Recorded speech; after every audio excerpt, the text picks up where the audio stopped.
사무엘상 27장 말씀을 보면 자신을 죽이려는 사울왕의 집요한 추격을 따돌리고자 다윗은 600명의 자신을 따르는 사람들과 함께 블레셋 가드왕 아기스에게 자기 몸을 의탁합니다. 그때 좀 블레셋과 이스라엘 사이에 국운을 건 대전투가 벌어지게 됩니다. 블레셋 수령들은 그의 수하들을 데리고 이스라엘과 싸움을 위해서 아벡으로 몰려들었습니다. 그때 다윗도 망명작이었던 자신을 환대해주고 보호해주었던 가당 아기스의 요청을 외면하지 못하고 자신의 동족인 이스라엘과 전쟁을 벌이는 그 현장에 블레셋 장수의 한 사람으로 참전하게 된 것입니다. 다윗의 지금 상황은 정말 심각한 위기 중의 위기지 않겠습니까? 상황은 그를 이 전쟁터로 계속 몰아넣고 있었습니다. 이 순간 다윗은 그의 생애에 가장 절박하고 간절하게 하나님께 간구하며 주의 도우심을 기다리고 있지 않겠습니까? 정말 심각한 위기 상황 속에서 피할 길이 전혀 보이지 않는 다윗의 삶의 자리에 오직 하나님의 도움의 손길만을 기다리고 또 기다리고 있었습니다. 근데 정말 기가 막힌 대반전이 일어났습니다. 이 장면은 정말 하나님께서 다윗의 간절한 그 기다림에 응답해 주신 거잖아요. 절박한 심령으로 그 자를 피하기를 하나님께 다시 간구했고 하나님께서 응답해 주실 기다렸는데 하나님께서는 가드가 아닌 블레셋 다른 성읍의 방백들과 신하들을 통해서 다윗이 이스라엘과 전투에 참전하지 못하도록 막아서게 한 것입니다.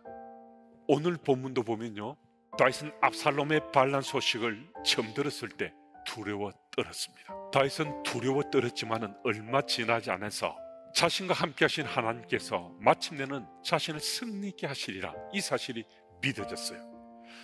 하나님을 기다린 것은 그의 영적인 능력과 관련이 있습니다. 하나님을 기다리는 것은 하나님의 백성이 단순히 공경에 빠져 절망스러울 때 기다리는 것이 아닙니다. 소망을 가지고 하나님 도우심을 기다리고 있다라고 다윗의 그 삶이 우리에게 말씀해 주고 있습니다. 그런데 현실적 실제 상황 속에서 여러분도 저도 기다린다는 건 정말 쉽지 않습니다. 힘들고 어려울 수 있습니다. 하지만 다윗처럼 요 하나님이 나의 하나님 믿어지면 주의 도우심을 기대감을 갖고서 하나님의 손길을 기다릴 수 있습니다. 우리 삶이 지금 힘들고 참 어려워서 이 난관을 어떻게 극복해낼까? 넘어설 수 있을까? 해결할 수 있을까? 우리가 수없이 여러 길을 찾아볼 수 있습니다.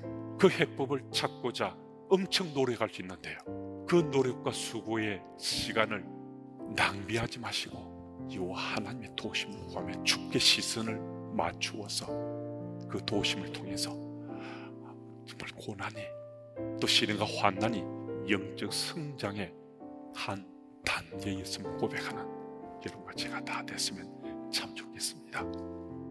우리 시간표를 볼 때 기다림은 낭비하는 시간처럼 보여줄 수 있지만 하나님의 시간표로 볼 때 기다림은 낭비하는 시간이 아니라 소망 가운데 영적 성장의 기회가 되는 바로 그 타이밍인 거예요. 그 사실을 믿으시고 우리 시간표에 소망을 두지 마시고 하나님의 시간표에 소망을 두고 우리가 살아가면 기다림의 비밀과 은혜를 체험하며 살아갈 수 있습니다.